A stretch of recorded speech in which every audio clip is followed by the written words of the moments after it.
One man, one mission, to rid the world of chronic anxiety once and for all. The anxiety guy, Dennis Simsek, shares his personal transformation from living a life filled with overwhelming worry to becoming a full-fledged positivity machine, a leading authority in generalized anxiety. Dennis gets to the truth of your mental health challenges and sets you on a path to transforming each and every area of your life. Here he is, the one and only, the anxiety guy.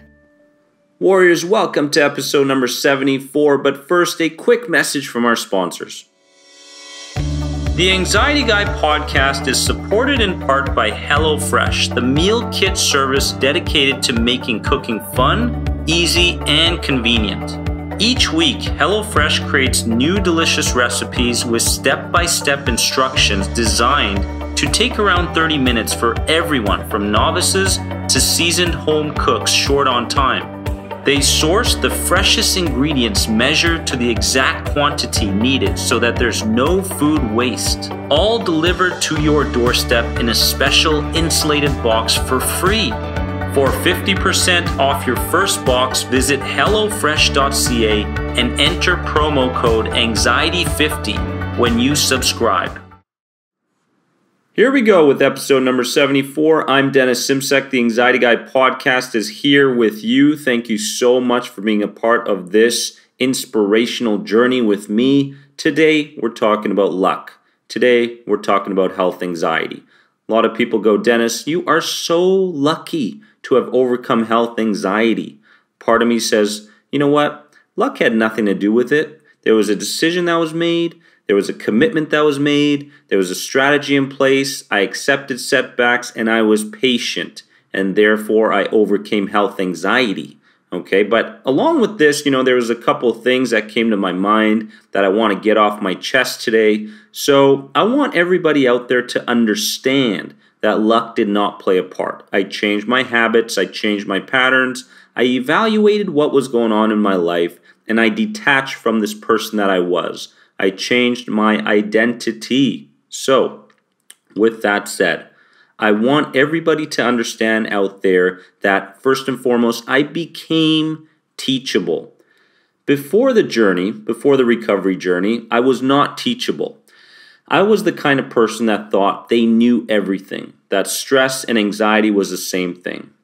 And little did I realize that I was not a student. I needed to be a student of health anxiety, of hypochondria, of GAD. I needed to be teachable. I needed to be open-minded. I needed to start gaining a sense of looking at the world in a more broadened kind of way. And when this happened, I was more open to suggestions, open to people's opinions that I knew were going to help me. So I became teachable. I became a student of anxiety. I learned about my mind. I learned about my body. I learned about the nervous system. I learned about the subconscious mind. There were so many things. And then realization started to happen. I started to go, my goodness, look at all this stuff I'm learning. I never knew this. And I started to attach it to my fears and my anxiety. So I became teachable. After becoming teachable and the student, I put myself in a position to teach others. Now, sometimes I put people in positions to give interviews on this podcast or blog posts or something like that. Why do I do that? Because when you put yourself in a position where you are now the teacher, you have gained that much more strength, that much more belief, that much more empowerment in your journey. So these people might not be at the end result that they truly want to be at, but the confidence that they gain from overcoming this fear of being in front of people goes a long, long way. So first things first, I became a student. I learned everything I could. I became teachable, and then I took the role of teacher. Now, I also mastered health anxiety in my eyes. I mastered it. I mastered my body. I mastered my reactions. I mastered my emotions. I mastered my thoughts. I realized once and for all that when I was running and I felt heart palpitations coming on, there was an association there. There was a link. I had to create this link and associations to different areas of my life. When I was going for a walk, for instance, and I felt something, some kind of tingly sensation or a heart palpitation or a headache, I needed to associate that sensation with what I was doing. Maybe I was angry about something. Maybe there was some anticipation anxiety there about someone I had to meet later on. I started to attach a sensation to something that was going to happen or that was happening in my life. And therefore, I stopped respecting the sensation so much. This is key. I disrespected the thoughts, I disrespected the sensations, and therefore they started to not overwhelm me so much and disappeared from my life. Everybody gets sensations. Everybody gets symptoms. What's the difference between you and somebody else that gets a sensation? The truth is, they don't respect it. They don't respect it. They don't go searching like a squirrel searching for a nut. You know, they're not searching for that underlying thing. That's the biggest difference. They know what it is. They know that symptoms and sensations of anxiety are normal things. But we overblow these things. We make them bigger. We create a mountain out of a molehill. And when this happens, problems occur. OCD occurs. Health anxiety occurs. We've got to understand this. Then what I did was I replaced the word trigger with challenge. Everything was a trigger back then. People were triggers. Environments were triggers. I was my own triggers. You know, when I go on the anxiety forums sometimes and I see people go, trigger warning. What is that? What is that? What does that mean, trigger warning? I mean, let's understand that when we change the wording from trigger to challenge, what if they said challenge warning? Oh my goodness, look at the mindset you have now. Now you're going to be looking at that post on Facebook on one of those groups, and all of a sudden you are in control. You are empowered. You are gaining a sense of self-control there, right? When you say trigger, your mind says, oh my goodness. When you say challenge, your mind says, hey, I can do this. You have all the resources within you to create the change you want. I'm going to repeat that one more time. Are you ready? You have all the resources within you need to create the change. So why is change not happening? There is a part of you that is holding on to that anxiety, that is holding on to your identity because your mind doesn't like change. It's foreign. It doesn't feel right. And cognitive emotive dissonance in CBT means that if something doesn't feel right in your gut, therefore it is wrong. And if it's wrong, we don't pursue it. The truth is this. If you see yourself as an anxious person, the information that you see in the outside world will keep you in line with how you see yourself.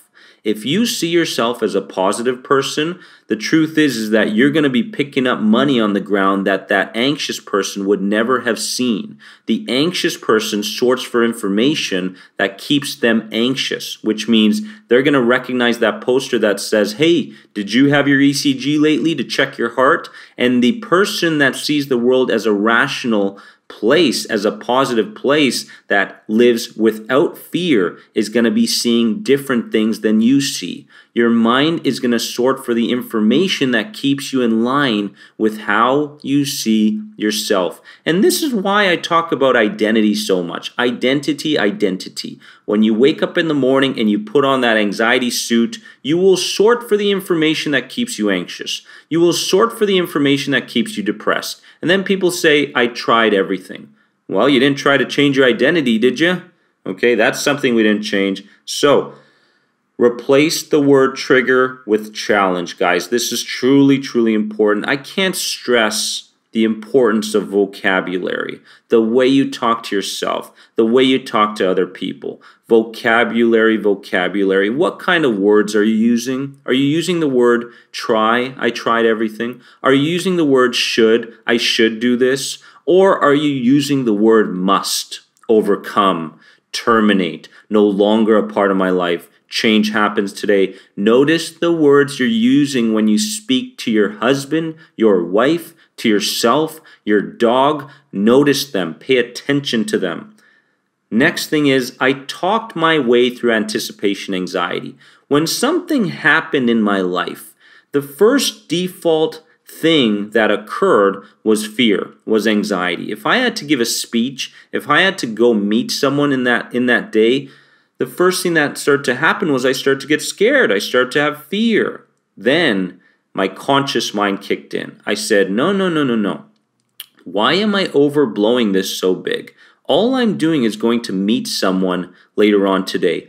And then what started to happen was I started to compete with myself from yesterday. I didn't care what that person thought about me. If I had done a joke in that moment and they didn't approve of my joke, oh my God, I would have beat myself up so much. And then I would have gone into my shell and gone, oh my God, I'm never going to see anybody else again.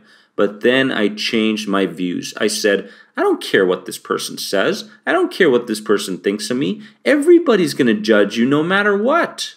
Everybody's going to judge you no matter what. So are you going to live your life in your shell, or are you going to focus on you, the person you were yesterday? So I talked my way through anticipation anxiety. I dialogued with that part of me that needed dialoguing. My subconscious mind that held on to my memories from the past that said, hey, remember that person that made fun of you a couple of weeks ago? You're going to meet that person again? You better not. You better not put yourself in that position because you're going to fail again. And I had to bring out my conscious mind. My conscious mind said, hey, the past is the past. I'm a different person now. I'm falling in love with progress. If I fall in love with progress, the end is inevitable. Change is inevitable. But I have to fall in love with progress as far as progress in my mind, progress in my body, progress in my spirit. Talking myself through anticipation anxiety was huge. Then I fixed my emotional depletion and my adrenals. This was big. My emotions through reorganizing my to-do lists and limiting non-essential decisions throughout the day. Was there something that I could go on autopilot and I didn't have to give it so much thought? Anthony Robbins said it best. We major in minor things. We pay so much attention to the little things. And then when a sensation occurs, we tend to give that sensation so much attention. So the truth is that are you majoring in minor things? What am I going to wear today? Oh my goodness, is that person going to judge me? Oh my goodness, I left the toilet seat up again. You know what? These are such small things that the more we worry about, the more we pay attention to, the more anxiety we feel. So we must lessen our decisions based around the little things in our lives. We must outsource those things. We cannot go about this with emotional depletion already in the background. Secondly, I took care of my depleted adrenals through rest, through meditation, and through supplements. This is something that is so important for everybody out there that's going through health anxiety because there's a certain amount of depletion, of tiredness, of nervousness. It's there. It's right there. And you've got to take steps forward. You cannot read a book, a chapter in a book, and go, you know what? Now I've got it. I'm going to apply this. Your mind is going, no. My God, are you kidding me? We've practiced anxiety for so long, and you're going to send me this winky-dink skill set all of a sudden, and you expect change to happen? Are you kidding? That's not going to happen. Your mind's not going to accept that. You've got to have incredible emotion and incredible amounts of repetition behind the thing that you want to change. That's why I tell everybody that's suffering from health anxiety 3 months. 3 months, 3 months. That's the goal. Set the standard for your life in that 3 months. Because what health anxiety does is it brings the standard of life way down. All of a sudden, we're only good enough. No. You are limitless as a person. You just can't see it yet. But I promise you, stay on the journey, fall in love with progress. You will overcome health anxiety. I promise you. Love you so very much. You are more than anxiety. See you guys in episode number 75. Have a wonderful day.